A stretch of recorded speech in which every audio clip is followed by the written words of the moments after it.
Hi, how are you? How am I looking there? I know I'm moving. I'm almost good. Hi, I've been banished to the lower level of the library. We're busy in the library once again. Another day of me reporting in that we're busy. Sorry, I'm gonna get this and then okay. How's that?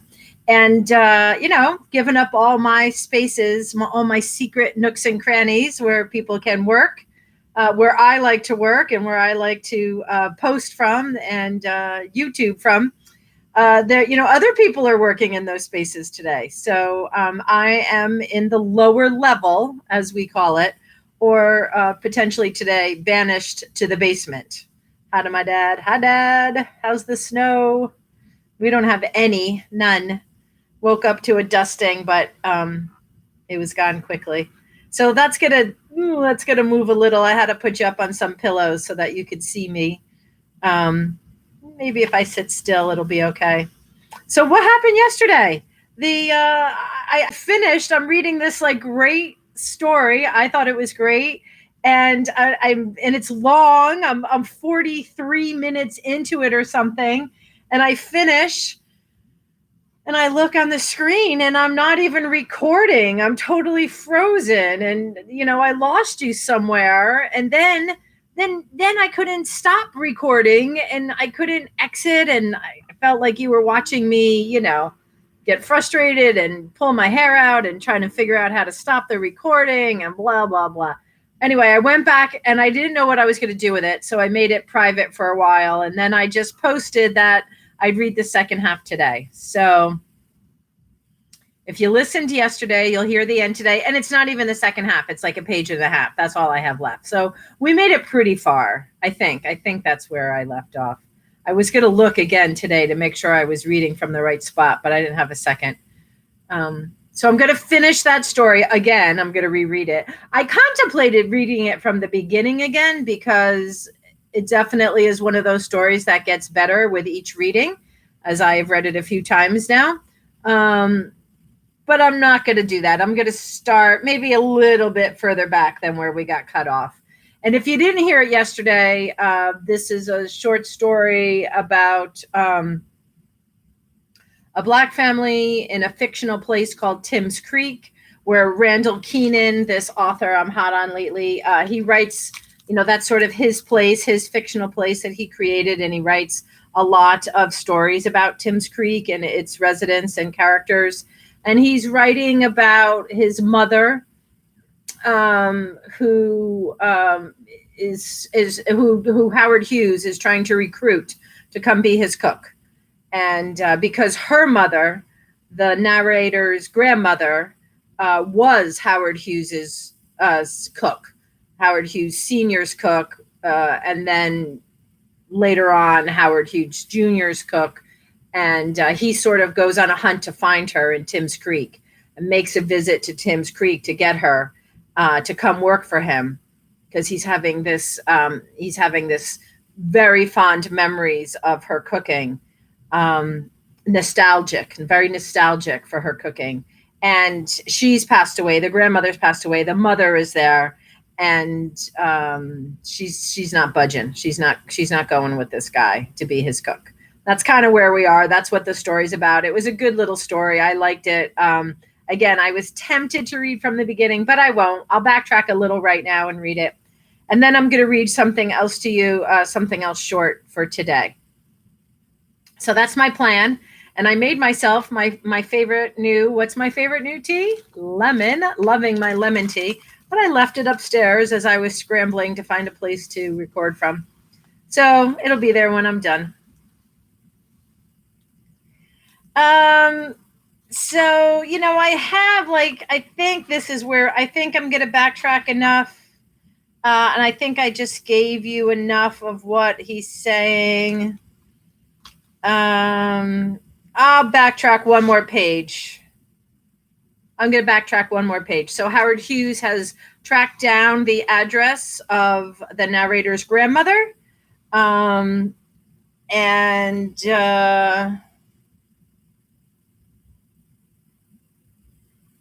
Let's see. I don't know if you know more than that. I'll tell you, the grandmother is not alive. He's talking to the mother, the daughter of the grandmother, the mother of the narrator. Mrs. Randall Keenan, the eternal glory that is ham hocks.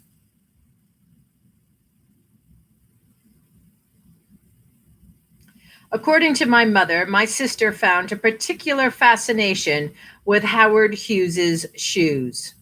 Odd, when you figure she would one day become a buyer for Nordstrom. Hughes was 61 and unaccustomed to dealing with anyone who didn't work for him and fear him. 3-year-old black girls simply didn't figure into his cosmology. I'm really sorry to hear about your loss, ma'am.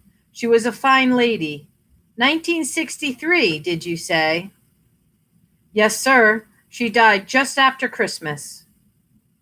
Hughes remained silent, and the silence grew long and uneasy. Can I get you something, Mr.? I'm sorry. What was your name again? Hughes, ma'am. Howard Hughes. I'm a junior. Your mother, she worked for my father. And me. I see, Mr. Hughes. Let me get you some iced tea. Veronica, leave that man's shoelaces alone. Come here. I'm so sorry, Mr. Hughes. That done, sweaty glass of iced tea in his hand, the awkward silence returned.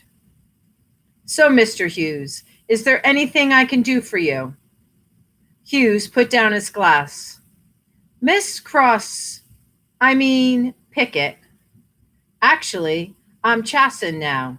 My husband, he's stationed in the Philippines at the moment. He's a mechanic in the army. Hughes's eyes lit up at the word mechanic, but a harsh, single-minded, pragmatic look took over his brow. Do you cook, ma'am? Of course I do. But now see here, I'll get right to the point, Mrs. Chasen. I'm not a man to dilly and dally around, if you get my meaning. See, your mama, she used to cook for me, see, right after my dear mama passed. And, well, I'll tell you, Mrs. Chasen, that was about how do I put it? The most memorable food I've had in all my born days.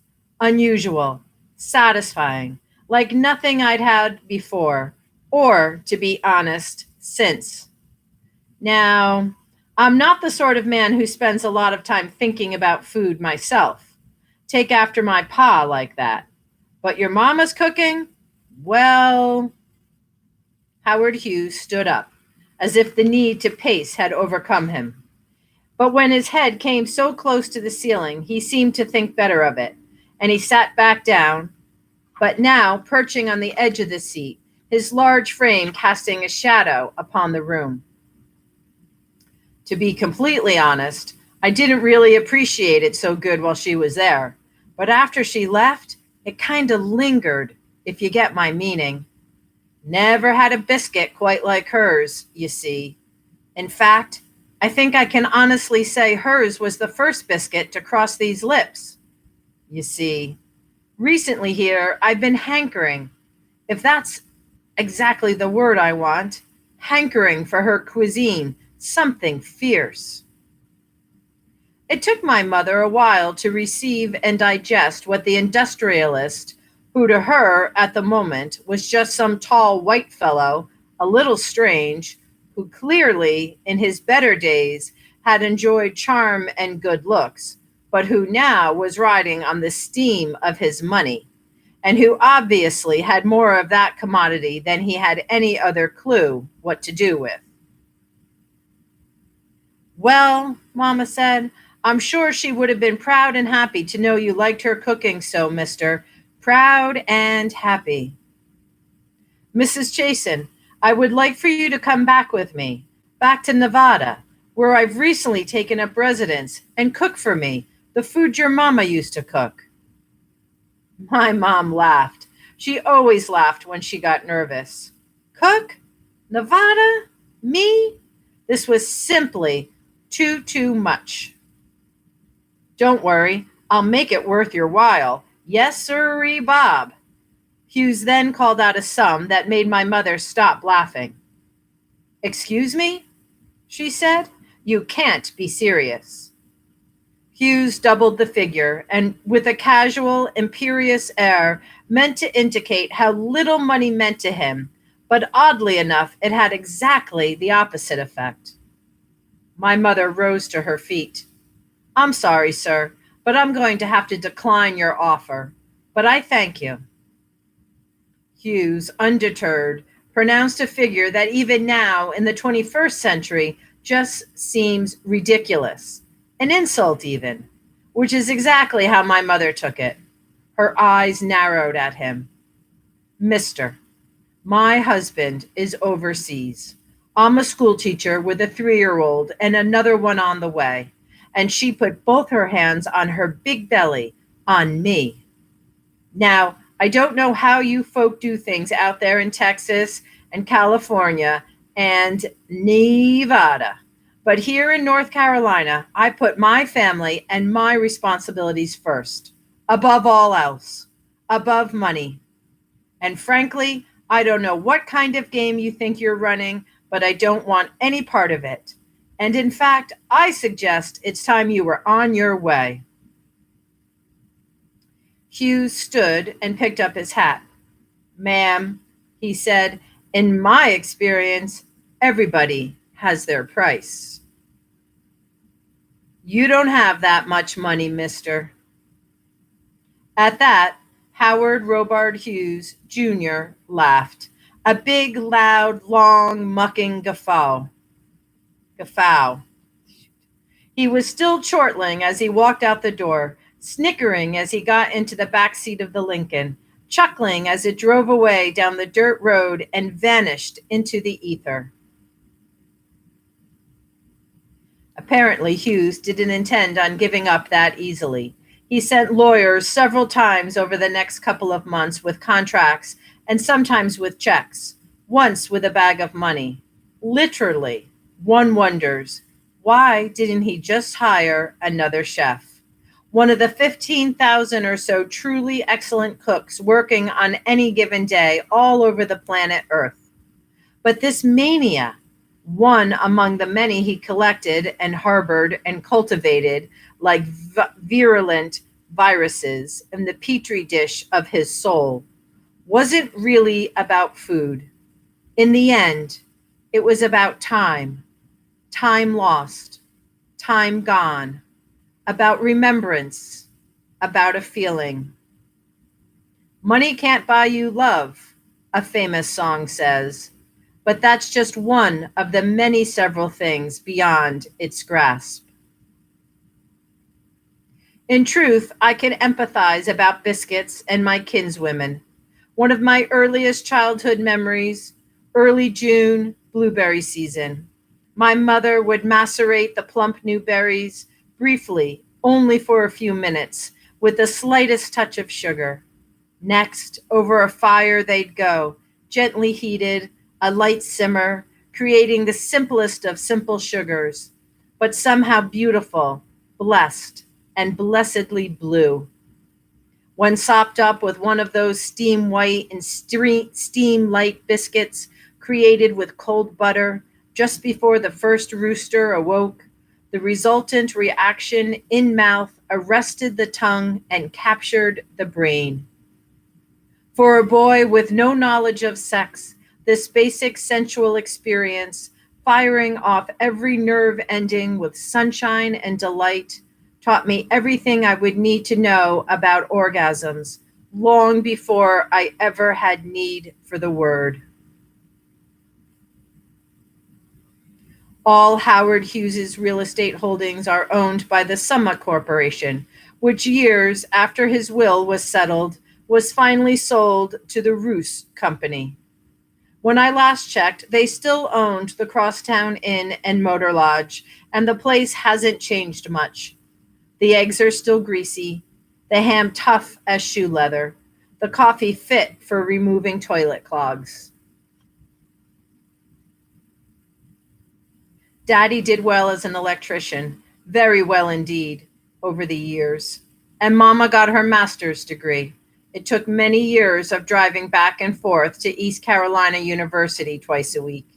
She became a principal of the local elementary school, and for a few years before she retired, she was a county school supervisor. When I asked her why she turned Hughes down, she said merely, "I didn't like the smug way he asked, like he could buy and sell folk on a whim. Besides, if he was going to pay somebody that kind of money, which I simply couldn't begin to believe, for somebody to stir him up shrimp and grits, I know he had to be stone crazy." And when I asked why she had never talked about this rare encounter before, she said, "I didn't want your daddy to know, to be frank about it. Do you have any idea what that man would have done if he knew I turned down that kind of money?"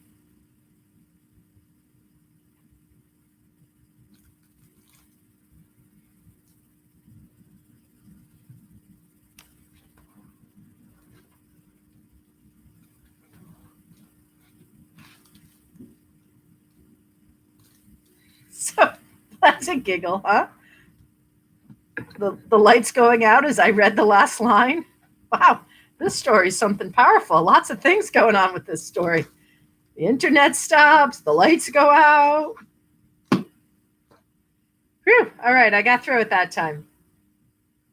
Howard Hughes. No, not Howard Hughes. Randall Keenan from If I Had Two Wings. I'll read from this book again for Black History Month here. And I'm going to find other stories. You've heard me talk about his other book. Great Southern writer there.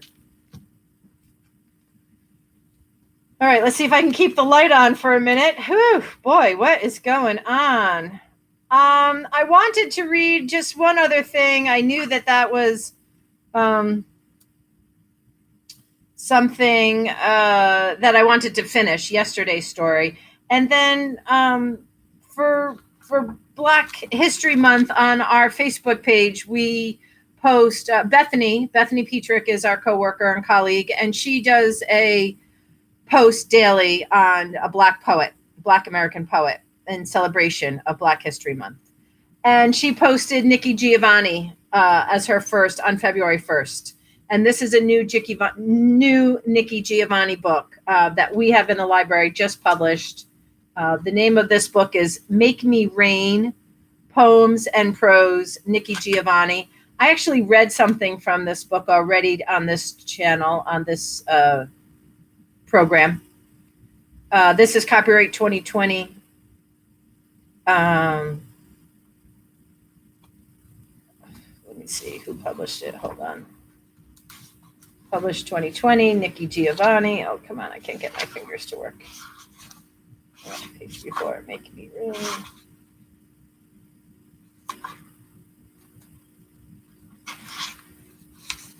William Morrow, an imprint of HarperCollins, 2020, Nikki Giovanni, Make Me Rain. So, as we know from being listeners and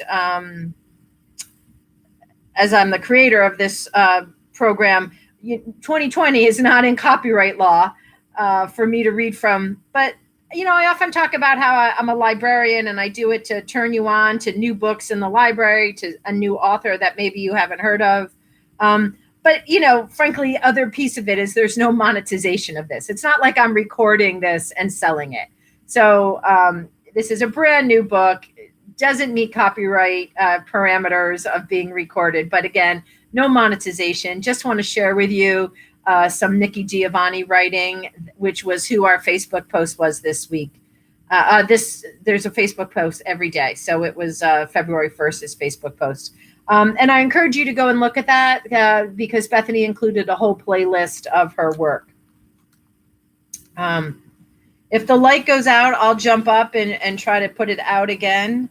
Put it on again. And there's a few things in here I'd like to read. The one that I read already was really beautiful. I'm not going to reread that again today. Probably not reread it, but it was about writing. Do you remember that? And it was about that the first stories came as songs and they came on the slave ships and then they get written down. This is her last line of that. It's Black Lives Matter. Black ink reminds us of why. We are reminding folk who love us that this is a good thing. We are not trying to get folk who are frightened of us to be calm around us. Black ink should be a soup or a drink or something we can embrace with pride. Black Lives Matter. Black ink reminds us of why. That's the last few lines of a great piece of prose in here called We Write. I've read that. I've read that. I think I read it to you actually one time when I was banished to the basement again. I can remember sitting in that room reading that to you. So I'm not going to read that today, although I'm tempted to reread that sometime during the month. I'm going to just read you two short things and we'll call it a day for today. And again, I'll come back to this book for Black History Month. For today, I'm just going to read you this two short things. This one's called Sister Althea. In throughout this book, she's made references to her Episcopalian elementary school, and Sister Althea was a strong force in her life. I remember when Sister Althea first came to St. Simon's School, where she taught the 7th or 8th grade. Everyone fell in love with her. She was so nice and patient, but she also pushed us to learn our history and be proud of it. I finally realized I was wasting my time coming to school during the day, so I did my chores at home and stayed caught up in my reading. At about 2:30, I would put my school clothes on and go to St. Simon's. It took her a minute or two before she realized I had not been coming to school during the day, but only came when school was over so that I could have her to myself. The convent was about 2 miles from St. Simon's, and she decided to teach me to drive if I would agree to walk back home. I was thrilled. I still don't know why she thought I should learn at 12 years old to drive, but she was right. She also didn't seem to mind that I no longer came to classes, but only to talk with her. We became friends for life, or maybe I should say we are friends forever. I never get behind a wheel without wondering what need she saw in me, but my drive continues to push me forward.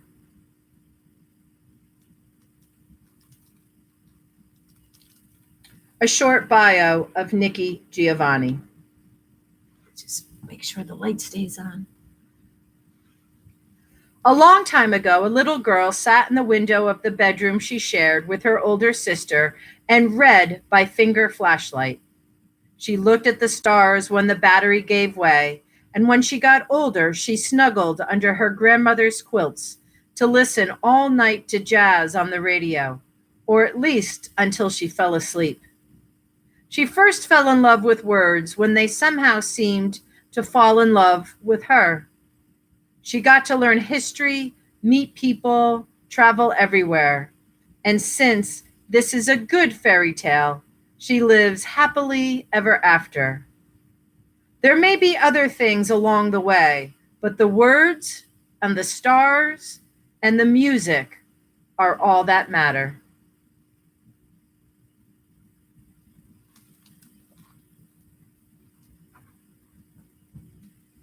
Beautiful little self-autobiography there, Nikki Giovanni. I'm going to read that one more time because I love it. And maybe because LT is out there and he likes words. A long time ago, a little girl sat in the window of the bedroom she shared with her older sister and read by finger flashlight. She looked at the stars when the battery gave way, and when she got older, she snuggled under her grandmother's quilts to listen all night to jazz on the radio, or at least until she fell asleep. She first fell in love with words when they somehow seemed to fall in love with her. She got to learn history, meet people, travel everywhere.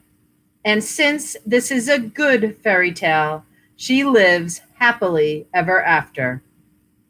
There may be other things along the way, but the words and the stars and the music are all that matter.